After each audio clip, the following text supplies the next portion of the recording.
Debt has no ears. Debt has no ears. It cannot hear you shout.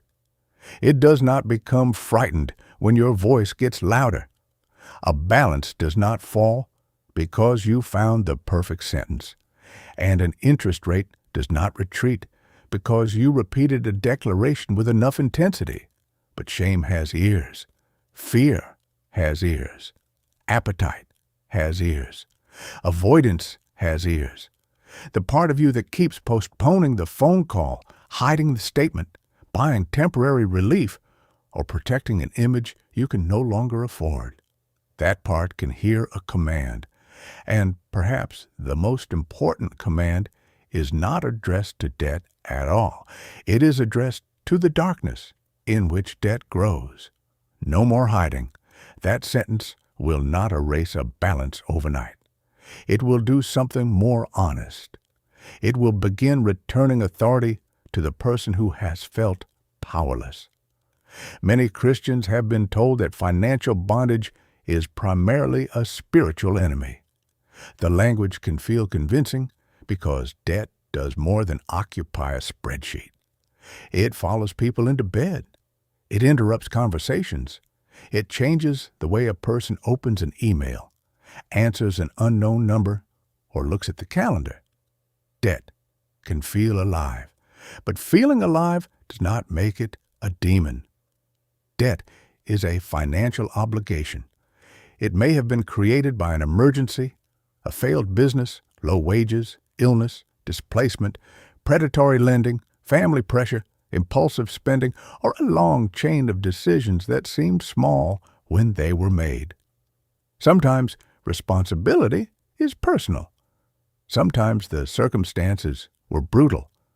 Usually the story contains more than one cause. If we call every debt a spirit, we may accidentally give it more mystery and authority than it deserves. We may also blame people for not having enough faith when the real problem requires time, income, negotiation, legal advice, reduced interest, changed habits, or help from a community. Faith should not make the problem less accurate. Faith should make us brave enough to see it accurately. Why the spiritual language feels true. The Bible takes the power of debt seriously. Proverbs says that the borrower becomes servant to the lender. That is not a claim that every loan is demonic. It is an observation about power. When income is already promised before it arrives, tomorrow loses freedom.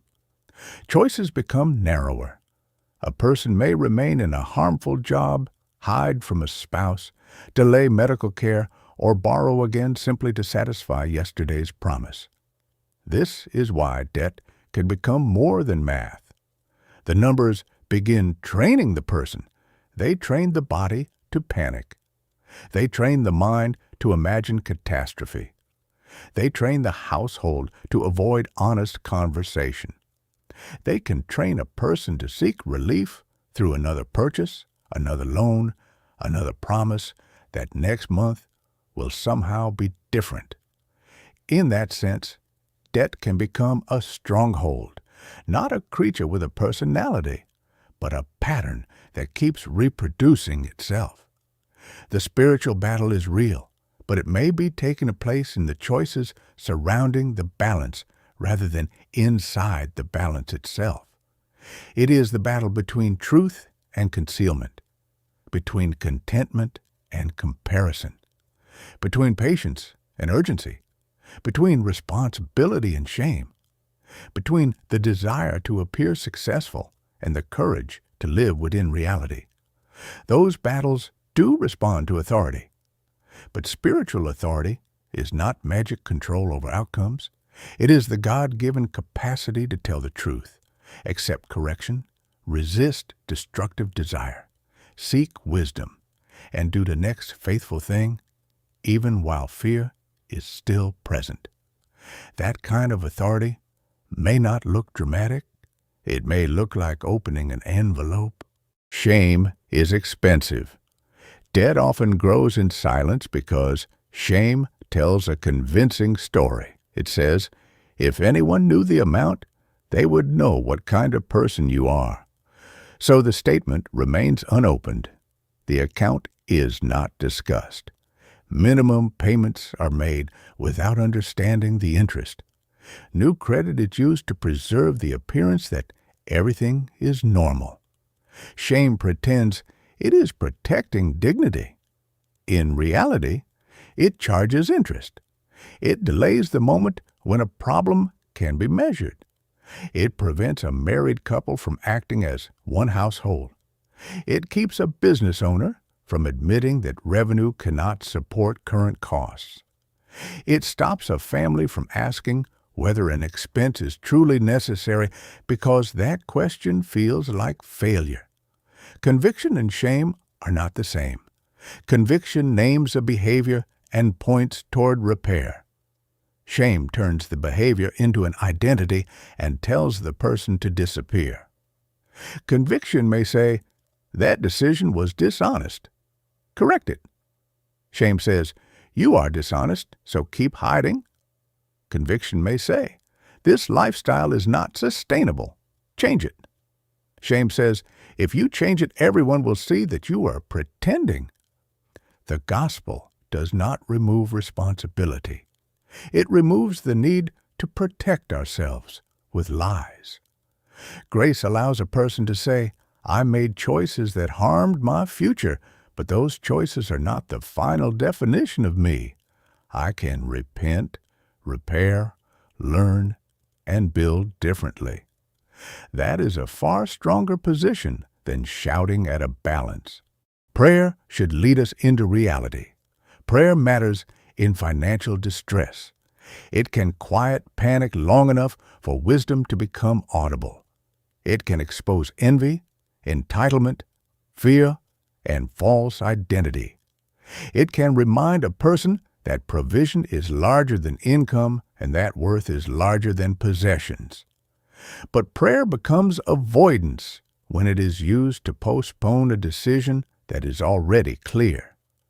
If prayer never leads to an honest total, a changed budget, a difficult conversation, or a request for help, it may be comforting the very pattern that needs to end. Jesus taught people to pray for daily bread. Daily bread is provision, but it is also limitation.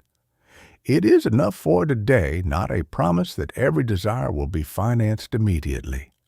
Luke records Jesus telling people to count the cost before building. Proverbs praises diligent planning. James says that faith without action is dead.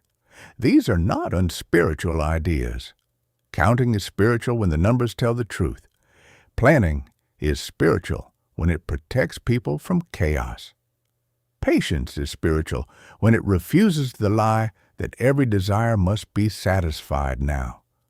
The question is not, should I pray or make a plan? The better question is, what kind of plan is my prayer asking me to become faithful enough to follow? Peace is not passivity. People under financial pressure often confuse peace with the absence of urgency. They may say, "I have given it to God," when what they mean is, "I cannot bear to look at it today." But biblical peace is not numbness. It is not the permission to ignore a deadline, and it is not the belief that consequences will disappear because anxiety has temporarily gone quiet. Peace is the ability to act without being ruled by panic. Panic says, "Every problem must be solved tonight." Peace identifies what must happen first. Panic accepts any loan, any promise, or any payment arrangement that produces immediate relief. Peace asks what that relief will cost next month. Panic makes a person sell something essential, borrow from a dangerous source, or agree to an impossible payment simply to end a difficult phone call. Peace can tolerate discomfort long enough to compare options. This distinction matters because desperate speed is expensive. Financial pressure narrows attention. It makes the nearest escape look like the only escape.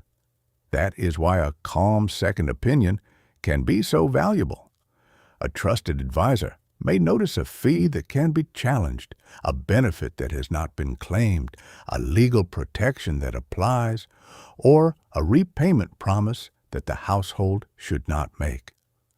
Prayer can create that pause, not a pause that avoids responsibility, but a pause that prevents fear from writing the next contract. The fruit of peace is not that nothing happens. The fruit of peace is that the next action becomes wiser. The first command, bring it into the light. If debt has been ruling your emotional life, begin with one command. No more hiding. Do not command the balance to disappear. Command secrecy to end. Open every statement. Check every account. Include money owed to family, taxes, penalties, installment purchases, overdrafts, credit cards, medical balances, business liabilities, and loans that have been emotionally renamed as temporary. Put them on one page. For each debt, record 5 things: the creditor, the current balance, the interest rate, the minimum payment, and whether the account is current, late, or in collection. Do not estimate if the real number is available. Do not subtract the refund you hope to receive, the bonus that has not been promised, or the sale that has not happened. Hope is welcome in the plan. Imaginary income is not. When the total appears, your body may react before your mind does. You may feel heat, nausea, anger, or the urge to close the page. Stay. The number was influencing your life before you wrote it down. Writing it down did not create the problem. It removed the fog protecting the problem. Truth can feel worse before it begins making life better. Separate responsibility from punishment. Once people finally face their debt, many create a plan so harsh that it cannot survive ordinary life. They remove every pleasure, underestimate food, ignore maintenance, and leave no margin for a child's need or a broken appliance. The plan looks righteous for 12 days.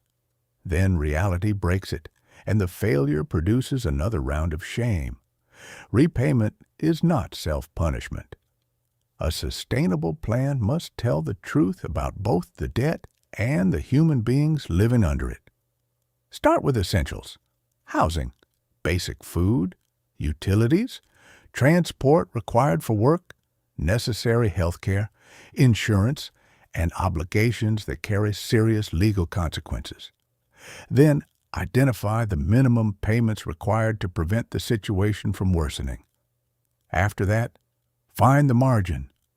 Margin may come from reducing expenses, pausing non-essential subscriptions, selling something, changing transport, increasing hours, raising prices, taking temporary work, or renegotiating an obligation. None of these is automatically the correct answer. The goal is not dramatic suffering. The goal is a repeatable difference between what comes in and what must go out. That difference is where repayment lives. If there is no difference, the problem cannot be solved by motivation alone. The structure must change. Expenses must fall, income must rise, terms must change, or outside assistance must enter. Saying that clearly is not unbelief. It is arithmetic refusing to flatter us. Authority looks like a sequence. Spiritual authority over financial chaos rarely appears as one spectacular moment. It appears as a sequence of smaller acts that chaos can no longer stop. Authority makes the call that fear postponed. It asks the creditor about a lower rate, a hardship program, a payment arrangement, or the exact cost of settlement. It writes down the representative's name and the terms offered. It refuses to agree to a payment that the household cannot maintain simply to escape the discomfort of the conversation. Authority stops creating new debt while trying to repay old debt. It removes saved cards from shopping accounts. It lowers limits where appropriate. It introduces a waiting period before non-essential purchases.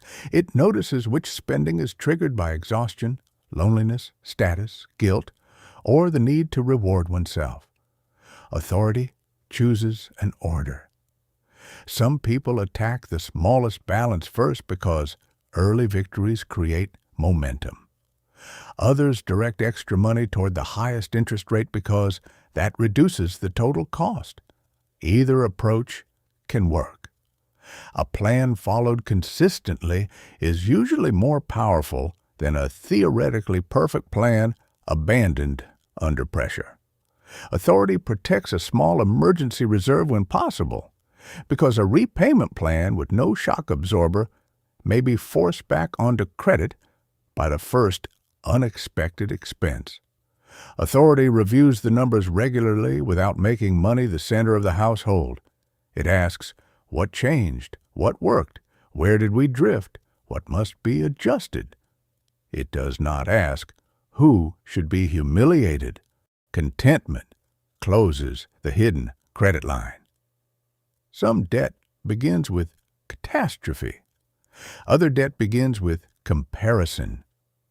A person sees someone else's home, holiday, clothes, car, celebration, or business success and quietly converts another person's visible life into a requirement for their own. Comparison rarely announces itself as greed. It sounds more reasonable. My family deserves this. Everyone in my position has one. This purchase will help me become the person I am trying to be.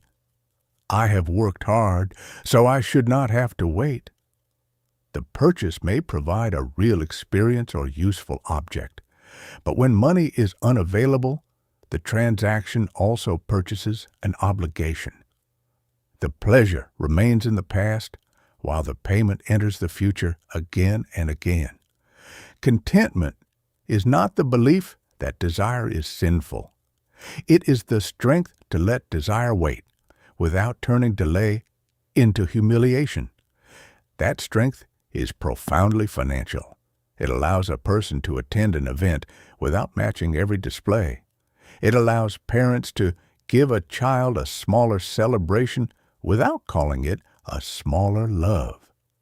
It allows a business owner to grow at the speed of cash flow instead of financing the appearance of success.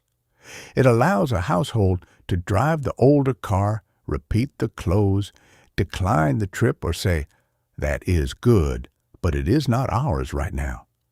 The phrase, "not now," can protect years of future freedom. Contentment also changes the emotional purpose of money. Money no longer has to prove worth, erase insecurity, or keep pace with a social circle. It becomes a tool with limits. This does not mean a person must stop dreaming. It means the dream must be honest about its price. If comparison keeps reopening the door to debt, the solution may include unfollowing accounts, changing shopping routines, leaving cards at home, or discussing large purchases before they occur. These actions may look ordinary, but they are a form of spiritual resistance. They tell appetite, "You may speak, but you do not rule." Repair the trust that debt-damaged debt is often described as a private burden, but its consequences rarely remain private. Hidden balances change marriages. Secret purchases distort partnership. Money borrowed from relatives can place tension inside every family gathering. A business debt may affect employees, suppliers, and customers who never agreed to carry the risk. Repayment alone may not repair that damage. Trust requires truth delivered without manipulation. That may mean saying, "This is the full amount. I should have told you sooner. I am not asking you to remove the consequences. Here is the plan, and here is how you can verify that I am following it." An apology is not a strategy for obtaining another rescue. It is the beginning of accountability. The other person may need time. They may ask questions you would rather avoid. They may set financial boundaries or decline to lend again. Grace does not require them to pretend trust was never damaged. If finances are shared, regular short meetings can prevent another season of secrecy. Review income, upcoming obligations, spending, and progress at a predictable time. Keep the meeting focused on decisions rather than character attacks. The purpose is not to place the household under permanent financial surveillance. It is to make honesty normal enough that a problem no longer needs a crisis before it can be discussed. Stop using Scripture to bypass the bill. Biblical promises can steady a person in financial pressure. They can also be misused. God will provide can become an excuse not to cancel an expense. The promise of being lifted rather than crushed can become a refusal to admit that current choices are unsustainable.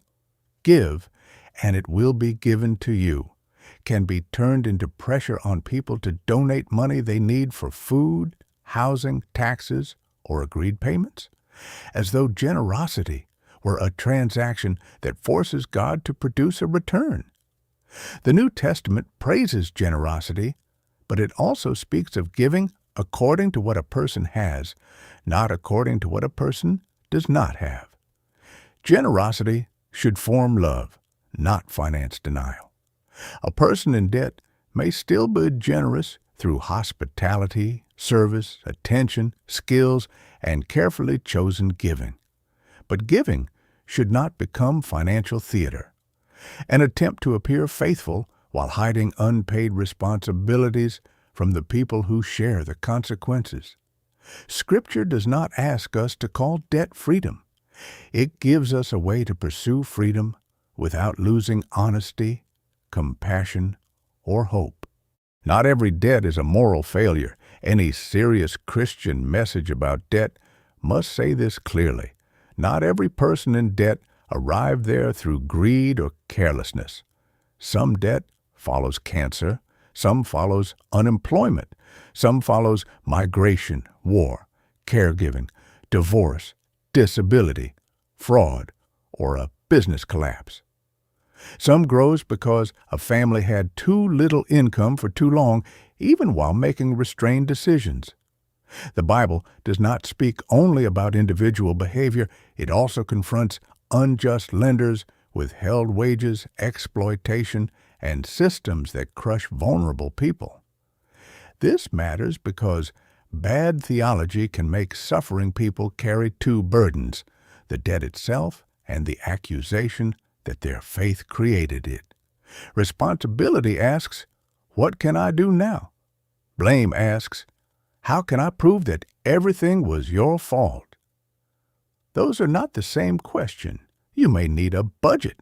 You may also need legal or nonprofit debt advice, benefits, family support, protection from an abusive partner, or a professional who can explain insolvency options in your country. Seeking qualified help is not surrendering spiritual authority. It is using wisdom available through other people. The goal is not to preserve the image of solving everything alone. The goal is freedom built on truth. A 30-day practice. No more hiding. For the next 30 days, do not try to feel financially powerful. Practice becoming financially truthful. On the first day, stop adding non-essential debt. Do not make a dramatic lifetime vow. Create a 30-day boundary while you learn what is actually happening. On the second day, complete the one-page debt list. If you are married or share finances, do this together. No surprises held back for later. On the third day, build a bare, realistic spending plan based on income that is dependable, not income that is merely possible. Before the first week ends, contact at least one creditor or advisor. Ask questions. Do not promise what you cannot pay. During the second week, choose the repayment order and automate the minimums you can safely maintain. Decide where every additional unit of currency will go before it arrives. During the third week, create margin. Cut one recurring expense, sell one unused item, or identify one realistic way to increase income. Small changes are not embarrassing.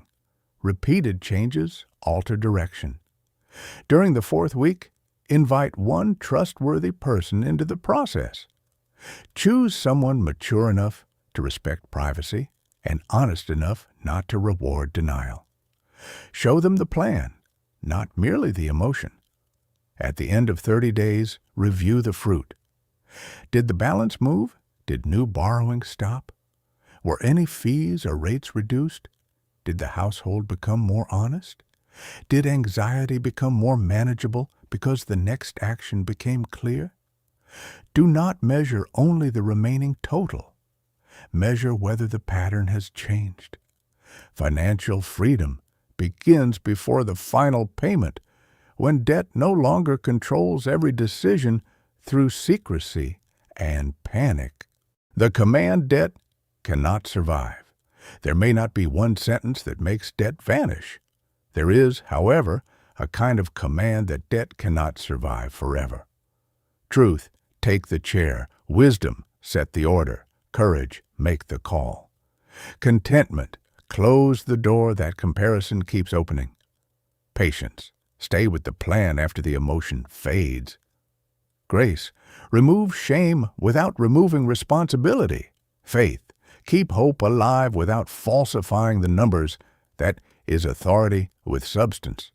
It does not deny the balance. It denies the balance the right to define the person. It does not promise instant escape. It creates a path that can be walked. It does not turn God into a financial mechanism. It trusts God enough to practice truth, restraint, courage, repair, and endurance. If debt has been speaking louder than everything else, you do not need to answer it with a louder fantasy. Answer it with a life that has stopped hiding. Write down the number, make the call, choose the order, protect the margin, ask for help. Repeat the next faithful action until the financial reality begins to match the new pattern. And if this message speaks to you, write one sentence in the comments: no more hiding. Not because those words are magic, because tomorrow you are going to make them visible.